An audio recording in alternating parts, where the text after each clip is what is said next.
Hey, welcome to another episode of the Jon Gil Show. And on this episode, we have on the man, the myth, the legend. We have Locke, who's also behind the cameras. Today, we have him on the front seat here. He's going to talk to us about his journey, how he just got his real estate license finally approved, and how he was able to actually get it on his first try. Remember, statistically, about 70% of the people fail on their first attempt, and he was able to get it on his first try. So how did he do it? So let's get to it. Locke, what's up, man? Hey, what's up, John? All right, man, let's get to it. How did you do it? Or do you want to talk about... You wanted me to start from the beginning? Yeah, let's start from the very beginning. Okay, so I signed up for what you recommended, the realestateinstitute.com, and I found that site was probably the best, and it was pretty straightforward. I checked out 5-6 other sites, but it was confusing. Their pricings were kind of weird, and the navigating the website itself was weird. Right. And Real Estate Institute was straightforward. It was like, pay this price, you take the course during X time, and then the whole thing is pretty streamlined. Sure. The other sites weren't clear on anything. They were like, oh, you take this class, this many hours, and then you take the test, but it wasn't clear. It wasn't structured. It wasn't friendly to look at. Right. Yeah, you mentioned that. So Real Estate Institute, hands down, was the hands winner. Down. Yeah, that's first things first. Hands down, the best site, friendly, understandable. Got it. Signed up, and after that, we're not getting paid here to promote. We are not getting paid at all. I picked the 2-week fast track, and it is tough. You have to put 2 weeks aside. How much did that cost? I think it was around $600, okay. And that includes, it was like $650, I think. It includes the book and the class and the test for the class. Yeah. So yeah, you get those 3 things. I know people can't take off not many people could take 2 weeks out of their life, but if you can, just do it. And then they also have a 5-week and an 8-week. So it was 2 weeks, and then you were there again. How many days and how many hours? So I was there 9 to 5 for Monday, Wednesday, Friday, 2 weeks in a row. Wow, that's not bad. It is that's not a lot. It is a lot, but I had a good teacher. She's great, Kimberly. Kimberly, yeah, she's awesome. On the program. She was freaking awesome. It's hard to believe that you could take. It's hard to pay attention 9 to 5, but with a pretty good teacher, that makes a huge difference. Thanks, Kimberly. That's awesome. Yeah, she's awesome. We got to give her a call. I know. We should probably call her live, right? We can, like, at the end of this. Okay. But yeah, so after every class day, you have to take like a quiz on the next day. So class Monday, you take the test Tuesday, and it's online. So the structure is pretty streamlined. So as long as you pass everything day by day, you finish the course in 2 weeks. Okay, so now you passed the exam, and then afterwards, how soon did you sign up for the state exam? Because one thing is with your pre-licensing education, that's what you passed. Yeah. And then after that, you have to take an exam at the state, right? Right. So you told me that you took additional training through ExamSmart. Correct. To prepare for the state exam. Correct. Which I also recommended because I think that's a great way to do it. Yeah. So right after I passed that test that night, I had to wait a weekend, like 4 days, for them to process the entire thing. Then I signed up for the actual state test, which was, I want to say, 2 weeks out. Okay. So I gave myself 2 weeks. And then during that time, I was on ExamSmart, which is like $65, which is totally worth it because they have every single section placed out, and then you could take questions from each sections. And then they also have a math section, which I thought was like super important because the class was great, but it didn't cover some of the math. And some of the examples just wasn't in the books. So this is basically asking you similar questions to the class exam, but from a different angle. And I think that was kind of game changer on the test, the state level. Absolutely. Yeah, because on the state level test, it was definitely completely different. Like I understood what they're asking, but they asked it in a weird way. That's the whole point. And I'm just, I would sit there and I'm like, what? Like I know what it's talking about, but then at the same time, like there's like two answers that's super correct, but one is related to that question. And so that's what Exam Smart kind of prepares you for, because the way they word it, and then when you answer something wrong, they tell you right away why you got it wrong. Right. And they usually have two correct answer. Mm-hmm. One pertains to that particular question. Exactly. And the other one's correct in general, but that doesn't answer that question. Correct. So got it. And then did you take also the practice test on the, so you when you want to go when you signed up for the state exam, you did it through the website. What's that website? Or did Real Estate Institute set it up for you? Because typically you have to sign up through. Oh, the PSI? PSI. Yeah. So you have to sign up for the state test through PSI. Correct. Okay, that's what you mentioned before. You have to wait like 4 days after your classes passed. And so when you did that, did you also take the practice sample exams that are on the PSI website? No, I did not touch anything on the PSI website. I did almost every single I did everything in the book. Okay. So every quiz on every chapter, and the 3 practice exam in the back of the book. So, and then on the Exam Smart, I did also every chapter, and I took the state exam and the national and state together. Beautiful. So it was basically like over 1,000 questions of like just drilling.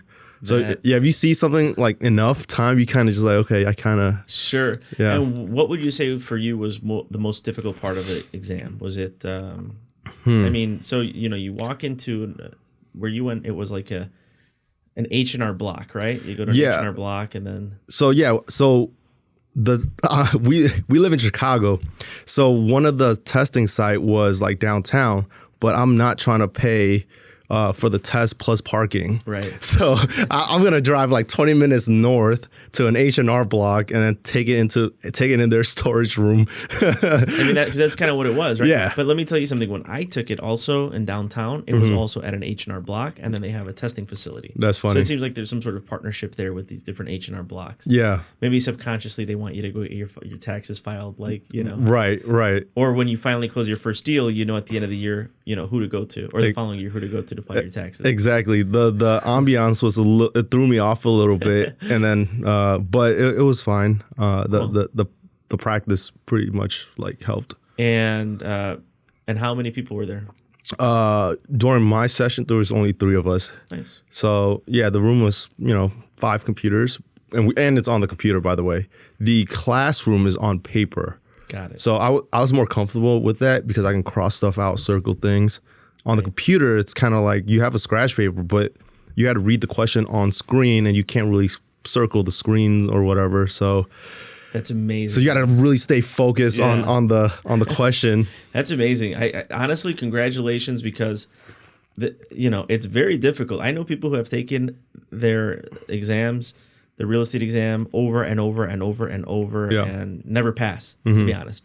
And you did it on one try, so that's impressive. Yeah. Hopefully, it's a lot of what you picked up, while we're doing the programs, right? While we're doing the show. I mean, not really. Not really, to be honest, because this is real life, and then the book is really technical. Well, right, and we never go over the actual questions or the Q&As. We just recommend, hey, either go to Real Estate Institute or Exam Smart. But at the end of the day, I mean, you're on your own. Right. No one is there to help you, or no one is going to be able to I mean, except for obviously the teacher. Yeah. Which again, Kim did a great job. Right. But that's amazing, man. And congratulations. Thank you. So now the other main question. Yeah. What now? Like, have you decided to look for an exam? Because this is a great point that we want to bring up. Right. Is okay. So you've got in your exam. What should I do? Where should I hang my license? Mm-hmm. So have you thought about it? I am thinking about it, and I am going to figure it out. And I have a year, but I'm trying to do it within like 3 months of. So I passed like last week. So explain that. You have a year. So you have a year to kind of hang your license up, or it kind of expires. But this is better than preparing for the test. So this is like, once you make it over that mountain, it's like kind of free sailing. Okay, cool. But yeah, I mean, I have, I think a lot of people, what you were saying, failed because I don't think they know how to study. And that's kind of like the main part. They don't teach that in the class. They just teach you the material, but people got to come in with kind of like how to study on their own. They got to know themselves. And I mean, I can upload what, like I made a schedule, I guess, to study which I can send to Kimberly because she can give that out to the class. Sure. Which is basically like keep track, because I had trouble keeping track of what chapter I did and what vocab section and what online quiz I took. Did I take chapter 1 yet? Did I take chapter 3 yet? So then you just check it off and you just go back and do that again if you didn't. And then another thing is like writing the vocab from the book on like lined paper. I think I have like a couple hundred words like in paper. I only wrote it once. Like don't write it like 10 times or anything like that. But just if you can share that, we could probably put it on the link, and then at least it'll be something that it's like an example of what I did. Right, your stuff, not the school's material. Not the school's material. Right, that's and excuse the handwriting. It was I only did this in a few hours, like a day. So that's awesome. So after the class, I would write the notes again from the slides in my own word. Got it. And I try to compartmentalize a lot of the slideshow she would show into one 8.5 by 11 paper. So the more you can compartmentalize it, the more you can remember. Got it. So interesting. Yeah. So that's what it is. Then you see, it's not as long as you study, right? Just take the exam. Yeah. The practice exams. Exam Smart helps out a lot. Then you should have a positive result. Right. For the most part. Right. And know exactly how to study, which I think that's the main part. Yeah. Just allocating the time and knowing how to study. Right. And what works. Got it. Got it. Okay, cool. And so now, as we were mentioning, and this is something that I wanted to touch on for some time, was like, once you actually get your license, how do you choose the right broker? Because I've been asked that a few times. Yeah. And one of the main points that I mentioned to you too was like, okay, if what type of real estate do you want to sell? Do you want to do commercial? Do you want to do residential? Do you want to work with foreclosures? Do you want to? There's a lot of people that focus too much on the commission, and I'd say don't focus too much on getting 100% commission. Focus more on the education that the brokerage is going to provide and the leads that you're going to be getting. Right. Because if you don't have that, 100% of nothing is zero. Right. Right. So that's something that you're going to want to think about. Yeah. It's on the chart of considerations. Yeah. Well, that's going to be actually another podcast where we can actually talk about those things. Right. So any other pointers or anything else like that you want to leave off to anyone listening? If you could take it in person, I guess, because the class was part online, or the classroom had about 16 people starting, and 8 were in person, and the other 8 was online. Oh, so it was kind of interesting because she would do both at the same time. So she's teaching the class to the in-person people, but it would be streaming to whoever's taking it online. So the pace was kind of new because she had to pause and then read the chat. It's kind of, it's a whole new world right now. That's interesting. Yeah, she had to read the chat, because she's streaming. Sure. And then people ask questions and whatnot. So if possible, take it in person because I think it's easier to stay focused when you're physically there. Even if you're like dozing off, like just by being there, it's better. Do you have and you probably have an opportunity to talk maybe to your classmates? Did that happen often or not really? Just kind of to themselves. Yeah, everyone's kind of to themselves. Yeah. But just by being in the same room with people struggling with you, it just helps. Right. I'm sure there's some time for lunch and everything else too, right? Yeah, there's a break halfway through the day. Usually lunch is so we start at 9. Lunch is about 1:30. Okay. So get to the halfway point. That's kind of the thing, just make it through half the day, and then the rest is kind of smooth sailing. Just a breeze. Okay. Yeah.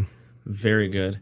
And no, you don't have to pay for parking or anything. They have. No. Real Estate Institute has the parking outside. Parking outside. Yeah. Got so it. that's perfect. Okay, and they're located actually in I think on Oakton and Morton Grove, right? I think so. They're in Skokie, like in right Skokie, right there. Okay, nice. So yeah. Man, well, congratulations. Thank you. Now we're going to be tracking your journey from getting your hanging your license. Right. I mean, I mean, if the camera guy could do it, you guys can too. that's crazy, right? I mean, you did it. That's impressive. Right. So, Awesome. and actually, that's a great thing because, a lot of your camera work is going to help out tremendously now in the field itself, if you think about it. Yeah. Which we've had conversations on. Yeah. Basically, I can just like write it off myself as the person taking the picture for the property. Exactly. When it comes to it. Which is kind of genius if you think about it. Yeah. So, all right. Well, Lockman, awesome. Anything else that we haven't talked about? No, I think we covered everything. I mean, I'm gonna upload the notes so everyone can see how my thought process going through the class, and hopefully that helps people get ideas on how to study. Awesome. Yep. All right. Well, dude, congrats. Cheers. Cheers. Cheers. We didn't drink to that. Exactly. And if you guys didn't notice, we changed the name from the Jon Gil Podcast Show to just the Jon Gil Show because we're going to be doing a lot more. We're doing everything. We're covering arts and entertainment, business and real estate and mindset as always. So stay tuned. We've got a lot of new interesting projects in the works. And also keep an eye out for Locke. He's going to have his channel up too, where he's going to be streaming a lot of his own, projects and how to edit, how this is run from behind the scenes. Exactly. How do we even, because I have no idea how to even set this up still till today. So he's, so he'll have that on his channel too. So anyway, if you like what you heard, please, as always, hit that like button, subscribe to the channel, and thank you guys so much for your support. Stay tuned.